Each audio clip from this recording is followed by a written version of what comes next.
కానీ గంగాధర్ గారు మీరు ప్రస్తావించారు కాబట్టే ఇందులోకి వెళుతున్నాను. మహామహా గాయకులు కూడా గొప్ప గొప్ప చాలా అద్భుతమైన భక్తి సంగీతం స్తోత్రాలు పాడిన వారు కూడా వృత్తి ధర్మంలో ఇది పాడను ఇది పాడతానని నిర్ణయించుకోకూడదు అని పెద్దలు చెప్పినట్టుగా వారు కూడా ఈ సంఘర్షణకి లోనయ్యి ఇంకా తప్పనిసరి పరిస్థితుల్లో వారు పాడిన సందర్భాలు ఉంటాయి. మరి ఏ విధంగా అలా అనద్దు తప్పనిసరి పరిస్థితి కాదు. ఇప్పుడు ఉదాహరణకి నేనున్నాను, యేసుదాస్ గారు ఉన్నారు, ఎంఎస్ సుబ్బలక్ష్మి గారు ఉన్నారు, వీళ్ళని ఉదాహరణ తీసుకోండి, వాళ్ళకేం తప్పదా?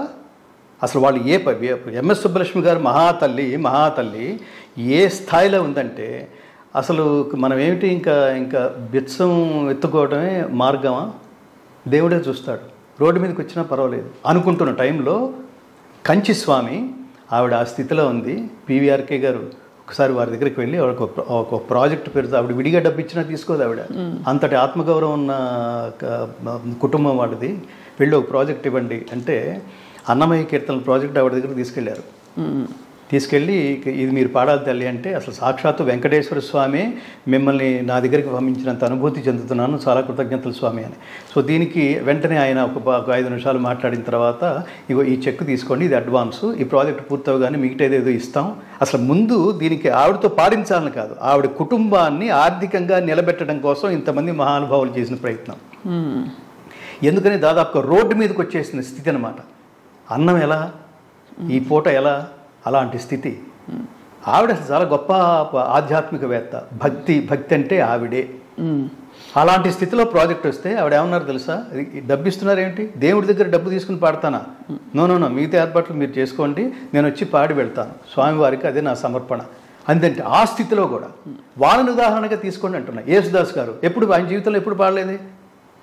పాడాడు అంటే అది నీ మానసిక క్షుద్రం, హృదయ దౌర్బల్యం అంటాం. దానికేమి ఇఫ్లు బట్టలు ఏమి ఉండవు. ఇది నేను పాడానండి, సారీ, ఎవడు ఏమి చేయడు, నీకు ఆ పాటల వరకే ఉంటాయి. ఇప్పుడు నేను ఎప్పుడు అలా పాడలేదు. మరి అంటే పాడడం వచ్చిన మీరు నేను ఏదైనా పాడగలం కదా, గొంతున్నప్పుడు ఏదైనా పాడగలం కదా. ఇది వద్దు అనుకోవడమే సంస్కారం అంటున్నా నేను. వాళ్ళు తప్పనిసరి వాళ్ళకి లేదని వీళ్ళకి ఉందని నేను అది విమర్శల జోలికి నేను వెళ్ళలేదు. మీ ప్రిన్సిపల్ అది అంతే, దట్స్ ఆల్. నేను రికార్డింగ్కి వెళ్తే అందులో నీ లుక్స్ మారుస్తా, నీ సెక్స్ మారుస్తా అనేదో లిరిక్ ఏదో ఉంది. ఉంటే అది నేను థియేటర్కి వెళ్ళాను, లిరిక్ చూస్తే ఆ లైన్ కనపడింది. నేను ఇది పాడలేనండి, క్షమించండి అన్న. శాస్త్రి గారు, అదేం దోషం కాదు, మనకి అప్లికేషన్లో సెక్స్ అనే ఉంటుంది కదా, అక్కడ మేలో ఫిమేలో రాస్తున్నాం కదా, ఇక్కడ కూడా అంతే, అదే ఉద్దేశంతో తప్ప ద్వందార్థంతో రాయలేదు. దీని సందర్భం ఏంటంటే హీరో ఆడదాని వేషం వేసుకుని తిరుగుతున్నాడు.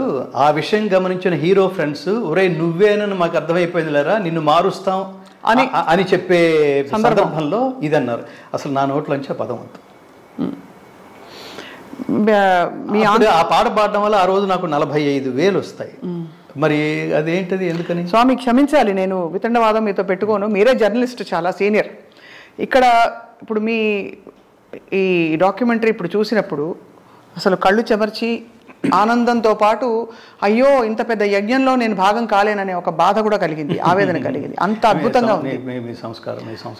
మీరు చాలా గొప్ప యజ్ఞం చేశారు. అయితే ఇందులో ఎస్ జానకమ్మ గారి ఆశీస్సులు మీరు తీసుకున్నారు. ఇలాంటి పాటలు వారు చాలా పాడారు. మరి మీకు వ్యక్తిగతంగా సంఘర్షణ కలగదా స్వామి? ఎందుకంటే ఎస్పి బాలసుబ్రహ్మణ్యం గారు మహానుభావులు, ఏ శైవ క్షేత్రానికి వెళ్ళినా, ఏ పుణ్యక్షేత్రానికి వెళ్ళినా కూడా వారి పాట లేనిదే అసలు ఏది అక్కడ మారుమోగదు. అటువంటి మహానుభావులు ఎన్నో సందర్భాన్ని బట్టి, అది భక్తి కోసం కూడా కాదు, పాడారు ఇలాంటి పాటలు. మరి వాడిని ఎందుకంటే అన్నమయ్య అంటారు స్వామి, వేవేలు విధులందు వెరపేది మరపేది దైవము నమ్మినట్టి ధన్యునికిని శ్రీ వెంకటేశ్వరుండు చిత్తములోనున్నవాడు ఈవలేది ఆవలేది ఇతని దాసునికిని తెలిసితే మోక్షము తెలియకున్న బంధము. మనస్ఫూర్తిగా ఇంతకంటే ఆ గొంతుకి ఇంతకంటే నేను గొప్ప గిఫ్ట్ ఇంకోటి ఉంటుందని నేను భావించను స్వామి. నేను ఇది నిజంగా ధర్మంలో కోర్గా ఉండేది మోక్ష స్థితి.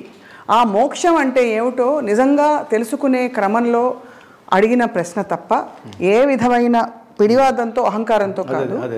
తమరి అమూల్యమైన, ఎందుకంటే మీరు ఇంత యజ్ఞం మీ జీవితాన్ని త్యాగం చేసి, ఫిల్మ్ జర్నలిస్ట్ అంటే అసలు అందరికీ తెలుసు ఎంత పాపులర్ ప్రొఫెషన్ అది. మీరు తలుచుకుంటే వాళ్ళ ఒక ఫిల్మ్ ప్రొడ్యూసర్ అయిపోయి ఇంకా ఏంటేంటో చేసేసి ఉండొచ్చు. అది కాదు అని ఇది ఎంచుకున్నప్పుడు, మీరు ఈ మార్గంలోకి వచ్చినప్పుడు స్వామి, మీకు ఇంత నిర్దిష్టమైన అనుభవపూర్వక అభిప్రాయాలు ఏర్పడినప్పుడు ఇది తెలుసుకునే ప్రయత్నంగానే అడిగాను నేను. మనం ఏ విధంగా అంటే ప్రపంచంలో చుట్టూ చూస్తే ఎక్కడో అక్కడ ప్రతి చోట ప్రతి వారి జీవితంలో అది భుక్తి కోసమో ముక్తి కోసమో తెలియకో అక్కర్లేకో కావాలనో అనేక రకాలవి జరుగుతున్నాయి. ఇటువంటి ప్రయాణంలో మనం అందరం భగవద్బంధువులం అనే ఒక అంతర్మథనంతో మనం ఎలా కలిసి ప్రయాణించవచ్చో తమరి నోట వినాలనుంది స్వామి. ఇప్పుడు కలియుగంలో ధర్మం కలియుగే ప్రథమ పాదంలో నడుస్తోంది. ఈ ప్రథమ పాదంలో కూడా కుంటుకుంటూ అదేవిధంగా ఒంటి పాదంతోనే నడుస్తోంది. ఈ ధర్మ మార్గంలో మీరు వెళుతున్నప్పుడు ఎదురయ్యే దారుణమైన సంఘటనలన్నీ పరీక్షలుగా భావిస్తేనే మీరు చిట్ట చివరి ఒక క్యారెక్టర్తో నిలబడతారు. ఇది గుర్తుపెట్టుకోండి. ఇందులో ఇఫ్స్ బట్స్ ఏముండవు. నేను ఈ మార్గంలో వెళితే నాకు 10,000 వస్తాయి, ఈ మార్గంలో వెళితే 10 కోట్లు వస్తాయి అనుకోండి.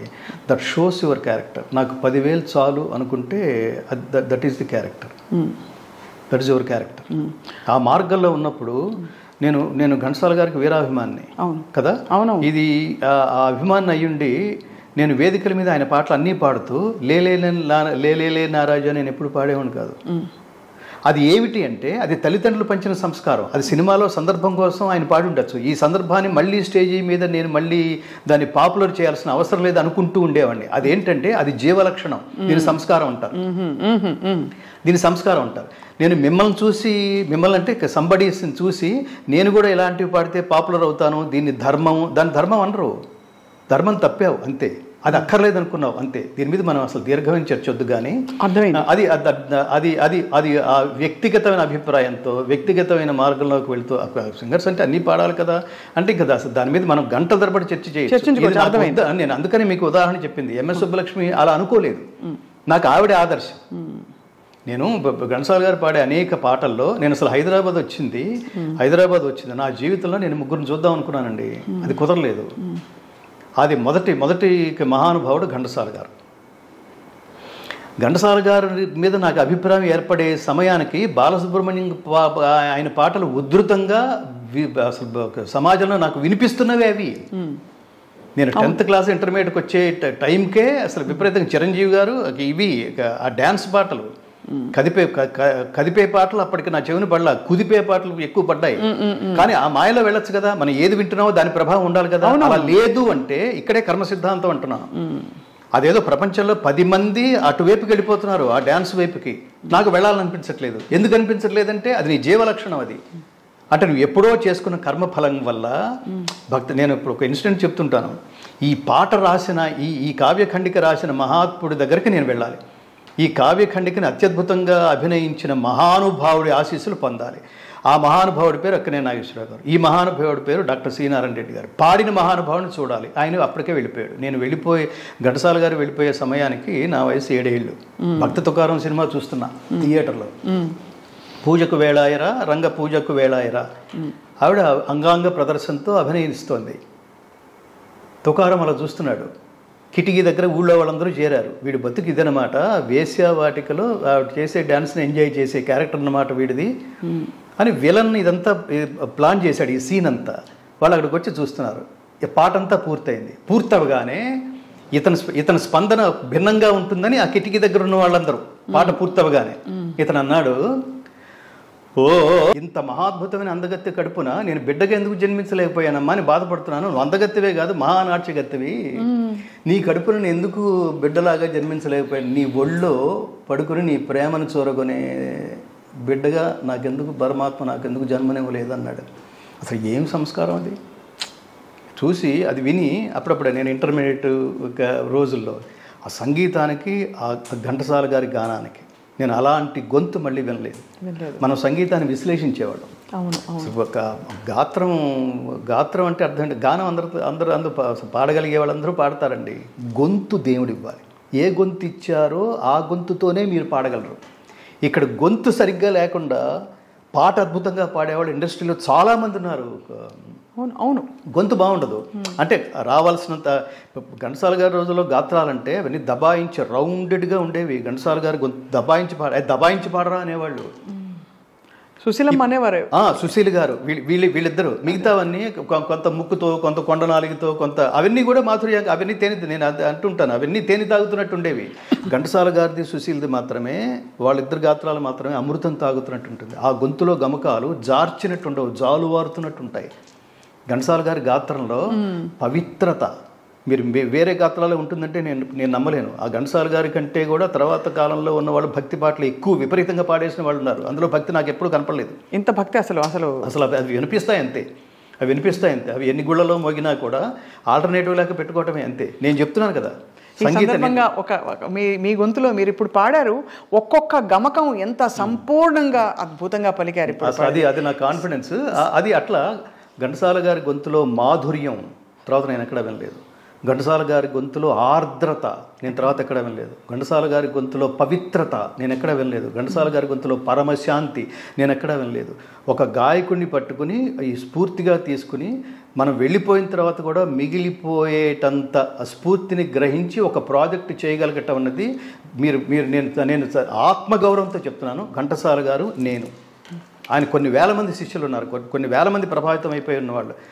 ఆయన నాకు ఇచ్చిన స్ఫూర్తిని నేను స్టేజీల మీద పాడుకుని క్యాష్ చేసుకోవటం కాదు, నా యావదాస్తి దానికోసం నేను చేసి ఆయన అసంపూర్ణంగా గానం చేసిన భగవద్గీతని కంప్లీట్ చేసి జస్ట్ రికార్డు కోసం కాదు స్వప్న గారు, రికార్డు కోసం కాదు, దీన్ని జనసామాన్యానికి తీసుకువెళ్ళి భగవద్గీత ప్రచారం కోసమే నా జీవితాన్ని అంకితం చేస్తాను. హరిని కీర్తించు నా నాలుక నరుని కీర్తించదు అని అన్నమయ్య ఎలా అన్నాడో అంతటి స్ఫూర్తిని ఘంటసాల గారు ఈ దేశంలో ఒకడికి ఇవ్వగలిగారు అంటే అది నేనని గర్వంగా చెప్పుకుంటా. ఆయన పాట కాకుండా ఇంకెవరి పాట అయినా కనుక నేను ఆదర్శంగా తీసుకుని ఉంటే తర్వాత కాలంలో ఏం చేయగలిగి ఉండేవాడిని నేను ఆలోచిస్తే సమాధానం 0 అని వినిపిస్తుంది నాకు. ఇంకా ఎంత గొప్ప గాయకుడైనా ఆయన్ని ఇన్స్పిరేషన్గా తీసుకుని నేను ఇప్పుడు తర్వాత ఆయన కొనసాగింపుగా ఏం చేయగలను అంటే ఒక్క సబ్జెక్ట్ లేదు స్వప్న గారు, ఒక్క సబ్జెక్ట్ లేదు వాస్తవం. అందుకని నన్ను భవదీయ దాసుని మనంబుననేయపు కింకపూని తాచిన అది నాకు మన్ననయా చెల్వగు నీ పద పల్లవంబు మత్తను పులకాగ్ర కంటక వితానము తాచిన నచ్చు నంచు నేననియద అల్కమానవు గదాయికనైన అరాళ కుంతలా అరాళ కుంతలా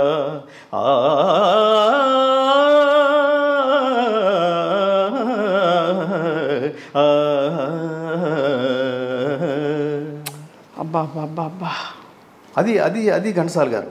నేను భగవద్గీతలో రావడానికి ప్రధానమైన కారణం ఘంటసాల గారు ఆ గమకం యాజ్ ఇట్ ఈస్గా నాకు పడుతుందనే కాన్ఫిడెన్స్ ఉండటం వల్ల ఘంటసాల గారు పాడిన భగవద్గీతలో 108 శ్లోకాలు యథాతథంగా అలాగే పాడగలననే కాన్ఫిడెన్స్తో అది వచ్చిన తర్వాత నేను ఇందులోకి దిగాను. లేకపోతే జస్ట్ లైక్ దట్ నేను ఆత్మవిమర్శకుడిని, తర్వాత పాత్రికేయ విమర్శకుడిని, తర్వాత సంగతి.